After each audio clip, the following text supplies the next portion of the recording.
जय हिंद दोस्तों, welcome to my vision classes. आज हमने आपके लिए एमपी के मोस्ट आईएमपी क्वेश्चंस लेकर आए हुए हैं। एमपी पीएससी 2013-14 में जितने क्वेश्चन पूछे गए हैं एमपी जीके के, वो सारे क्वेश्चंस हमने इंक्लूड कर दिए हैं और आपको विथ बेस्ट टेक्निक के द्वारा आपको रिमेंबर कराया जाएगा। जितने एक्स्ट्रा फैक्ट्स बन सकते हैं और क्वेश्चन बन सकते हैं वो सारे प्रोवाइड कराएंगे। और ये क्वेश्चन ना केवल एमपी पीएससी में काम आने वाले, बिल्कुल आपके MPSI, MP police, MP constable जो भी चीज़ें हैं उन सभी में आपको काम आने वाली, जिसमें आपको एमपी जीके पूछा जाएगा। तो चलिए स्टार्ट करते हैं फर्स्ट क्वेश्चन से। देखिए सबसे फर्स्ट क्वेश्चन क्या पूछा गया है, मध्य प्रदेश का प्रसिद्ध वस्त्र प्रकार बताइए। तो मध्य प्रदेश की जो चंदेरी की साड़ियाँ वो बहुत फेमस है। याद रखिए कि एमपी की चंदेरी की साड़ियाँ बहुत फेमस है, एमपी में चंदेरी के कपड़े ही फेमस हैं। फिर नेक्स्ट क्वेश्चन पूछा गया था, ऊर्जा राजधानी किस जिले को कहते हैं। तो याद रखिएगा ऊर्जा राजधानी सिंगरौली को कहा जाता है। यहाँ पर ही एनसीएल है आपका, ठीक है, कोल लिमिटेड वाला एनसीएल भी यहीं पर है और यहीं पर सबसे ज़्यादा कोयले की मात्रा पाई जाती है, ठीक है। कोयला भी सबसे ज़्यादा आपका सिंगरौली में ही रहेगा, ठीक है, एनसीएल वाला। तो याद रखिएगा ये इसलिए इसे ऊर्जा राजधानी के नाम से जाना जाता है। और यहाँ पर ताप विद्युत केंद्र भी रहेंगे। मध्य प्रदेश में सबसे ज़्यादा पवन चक्की, ये क्वेश्चन हमने आपको इंक्लूड करके दिया था, ठीक है, पेपर में आया नहीं था, लेकिन ये हमने कहा कि ये क्वेश्चन बिल्कुल बन सकता है। आप देखिएगा डेफिनेटली आपको देखने को मिलेगा कि एमपी में सबसे ज़्यादा पवन चक्कियाँ कहाँ है। तो याद रखिएगा कि एमपी में सबसे ज़्यादा पवन चक्कियाँ इंदौर में है। हाँ, पेपर में बिल्कुल ये भी आपसे पूछा जा सकता है कि बताइए, एमपी का तो बता दिया हमने, एमपी में सबसे ज़्यादा पवन चक्कियाँ कहाँ, इंदौर में रहेगी, इंदौर के, ठीक है।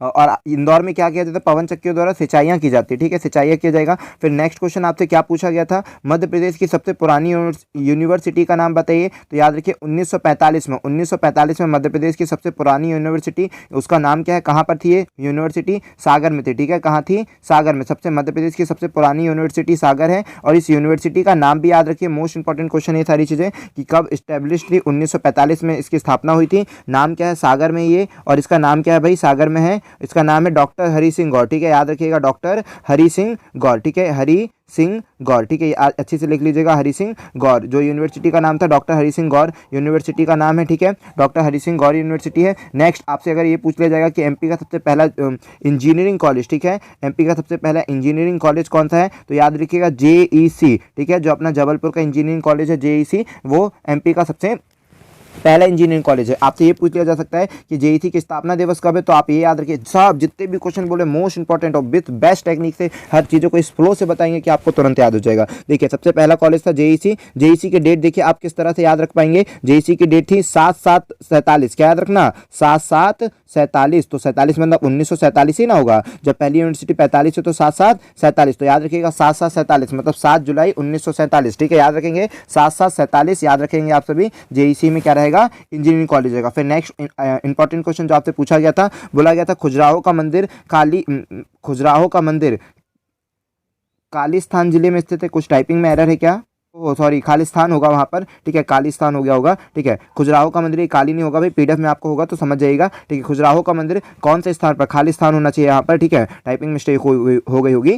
खजुराहो का मंदिर किस जिले में स्थित, तो याद रखिएगा छतरपुर में खजुराहो का मंदिर है। वैसे खजुराहो का पता है, वहाँ पर ना खजूर के आकार के वहाँ पर जो गेट थे वो लगाए गए थे सोने के, इसलिए शायद इसका नाम खजुराहो का मंदिर पड़ गया था। और याद रखिएगा ये किस जिले पर आता है, आपको ये मोस्ट इंपॉर्टेंट है, छतरपुर में आता है खजुराहो का मंदिर, ठीक है। और क्या इंपॉर्टेंट क्वेश्चन पूछा जाता है, ऐसे तो बहुत सारे इंपॉर्टेंट क्वेश्चन पूछे जा सकते हैं, लेकिन याद रखना जो पेपर में पूछा गया वो तो जरूर याद होना चाहिए और उससे रिलेटेड मोस्ट आईएमपी फैक्ट्स आपको याद होने चाहिए। खजुराहो का मंदिर किस जिले में, छतरपुर में। किसने बनाया था, चंदेल शासकों ने बनाया था, ठीक है, चंदेल शासकों ने इस मंदिर का निर्माण करवाया था। अच्छी तरह से याद रखिएगा। नेक्स्ट देखते हैं, इस क्वेश्चन को समझते हैं। उज्जैन स्थित महाकाल का मंदिर किस नदी पर, तो याद रखिएगा उज्जैन पर जो महाकाल का मंदिर है वो किस नदी पर, शिप्रा नदी पर, ठीक है, मोस्ट इंपॉर्टेंट क्वेश्चन है शिप्रा नदी का, ठीक है, शिप्रा नदी पर महाकाल स्थित है। यहाँ पर कुंभ मेला लगता है, ठीक है, क्या लगता है, मध्य प्रदेश में अगर पूछा जाएगा कुंभ मेला कहाँ लगता है, तो याद रखिएगा उज्जैन पे लगता है। और फिर पूछा जा सकता है आपसे कि किस नदी के किनारे, तो शिप्रा नदी के किनारे। अब इससे एक्स्ट्रा फैक्ट क्या बन सकते हैं, कुंभ मेला कितने अंतराल में लगता है, तो 12 वर्ष के अंतराल में आपका कुंभ मेला लगता है।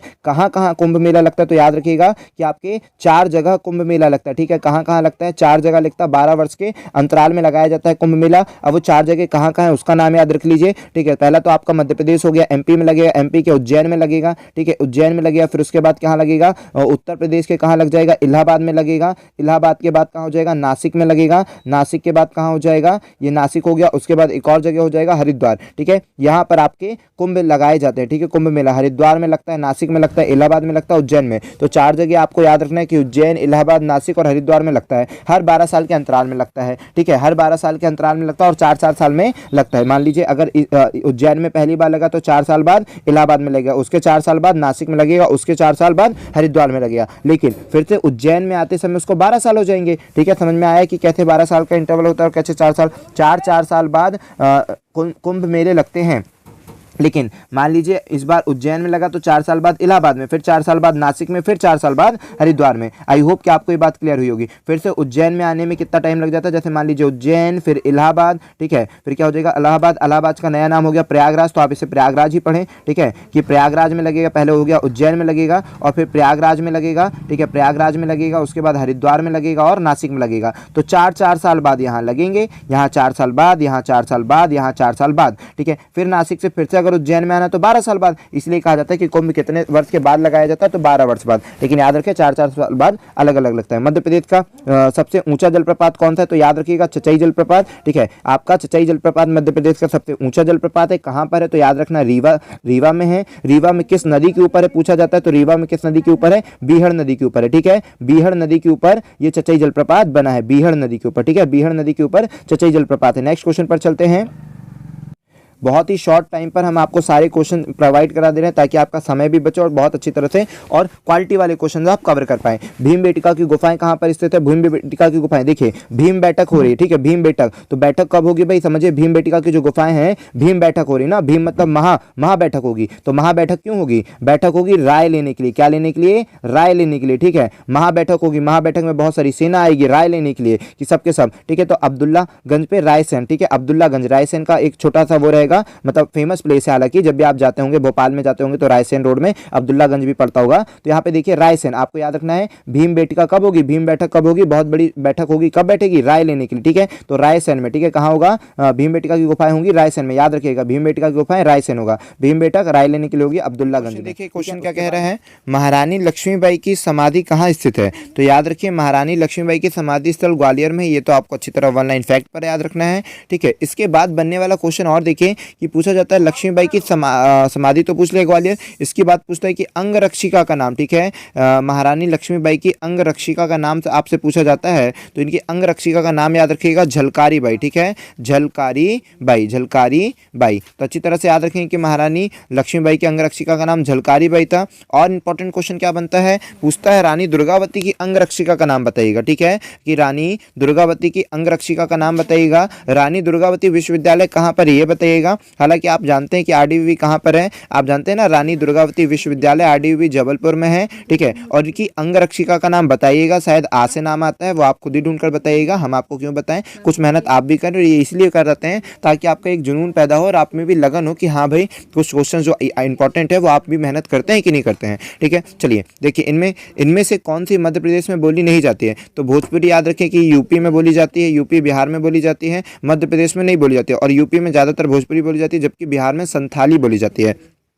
मतलब थोड़ी बहुत ना इधर पे संथाली मतलब थोड़ी बहुत भाषा रहती है, बाकी यूपी भोजपुरी जो है यूपी बिहार की ज़्यादा फेमस लैंग्वेज। इसके बाद आते हैं किसमें, ब्रज भाषा में। ब्रज भाषा मध्य प्रदेश में बोली जाती है, निमाड़ी मध्य प्रदेश में बोली जाती है, मालवी मध्य प्रदेश में बोली जाती है। मोस्ट इंपॉर्टेंट क्वेश्चन पूछा जाता है पेपर में कि खरगोन कौन से, जैसे निमाड़ी है ना, तो निमाड़ी में एक होता है पूर्वी निमाड़ी, एक होता है पश्चिमी निमाड़ी। तो एक होता है खरगोन और एक होता है, ठीक है, एक होता है खरगोन और एक होता है खंडवा। हर चीज़ आपको बता दें जितने भी इंपॉर्टेंट क्वेश्चन बनते हैं। देखिए पेपर में क्या क्या आता है वो समझ लीजिए। एक आता है खरगोन, ठीक है, एक आता है खरगोन और एक आता है खंडवा, ठीक है, 2 आते हैंगे कि इसमें एक पूछा जाता है कि कौन सा इसमें पूर्वी निमाड़ी और कौन सा पश्चिमी निमाड़ी है। तो देखिए कैसे आपको याद रखना है वो बताते हैं, ठीक है। तो क्या हो जाएगा, देखिए खरगोन जो है ना, यहाँ पर देखिए खरगोन बड़ा है और खंडवा छोटा है। देख लीजिए यहाँ पर आधे है ना, तो खंडवा छोटा है तो ये हो जाएगा पूर्वी निमाड़ी, ठीक है, और ये हो जाएगा पश्चिमी निमाड़ी। तो याद रखेंगे कि पश्चिमी, खरगोन बड़ा है, पश्चिमी बड़ी है, जो खरगोन है वो बड़ा है और पश्चिमी भी बड़ी है। खंडवा छोटा है, पूर्वी छोटा है, ठीक है।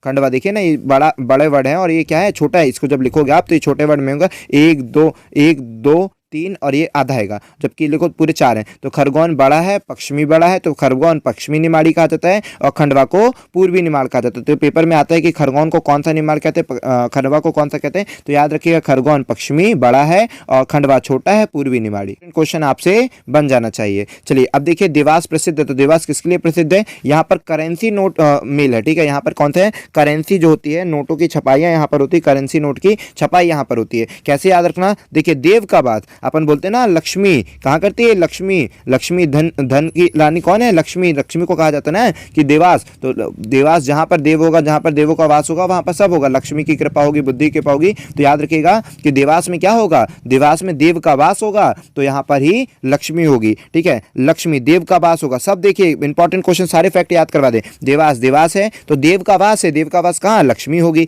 देव का वास, आप बताइए देव का वास किस पर होता है? आपने देखा हैगा कि हमारे जो शंकर जी हैं वो किस पर बैठे रहते हैं? हमारे शंकर जी वहाँ पर टाइगर की छाल बनी होती है, ठीक है। तो टाइगर की वो होती है और उसके ऊपर शंकर जी बैठे रहते हैं, देखा है आपने कभी? ठीक है। तो वहाँ पर जो रहता है, वहाँ पर क्या बोला जाएगा? देव का वास कहाँ पर है? तो छाल पर बैठे हुए, वो जो बाघ रहता है, टाइगर मतलब कुछ रहता है ना, उस पर बैठे रहते हैं। तो आप याद रखिएगा देवास में और क्या होगा? देवास में लेदर अनुसंधान केंद्र, पूछता है चमड़ा अनुसंधान केंद्र कहाँ है? लेदर अनुसंधान केंद्र। तो देव का वास है, शंकर जी का वास है, तो लेदर अनुसंधान भी केंद्र कहाँ आएगा? चमड़ा अनुसंधान केंद्र भी देवास में आएगा। दोनों इंपॉर्टेंट क्वेश्चन है, याद रखिएगा। अब उससे बनने वाले और भी क्वेश्चन थे जो आपसे पूछे जा सकते थे, वो हमने इंक्लूड कर दिया कि न्यूज प्रिंटिंग के कारखाने कहां पर? तो न्यूज प्रिंटिंग प्रेस का कारखाना है नेपानगर बुरहानपुर, ठीक है। याद रखना न्यूज प्रिंटिंग प्रेस का जो कारखाना होता है, जो न्यूज प्रिंटिंग प्रेस के लिए के पेपर चाहिए होते हैं, ठीक है, पेपर चाहिए होते हैं, वो कहां पर है? नेपानगर बुरहानपुर में है। उसके बाद ओरिएंटल पेपर भी बहुत फेमस पेपर मिल है, ओरिएंटल पेपर मिल, ये कहां पर है? अमलई, ठीक है, अमलई अनूपपुर में है। याद रखिएगा कि ओरिएंटल पेपर मिल अमलई के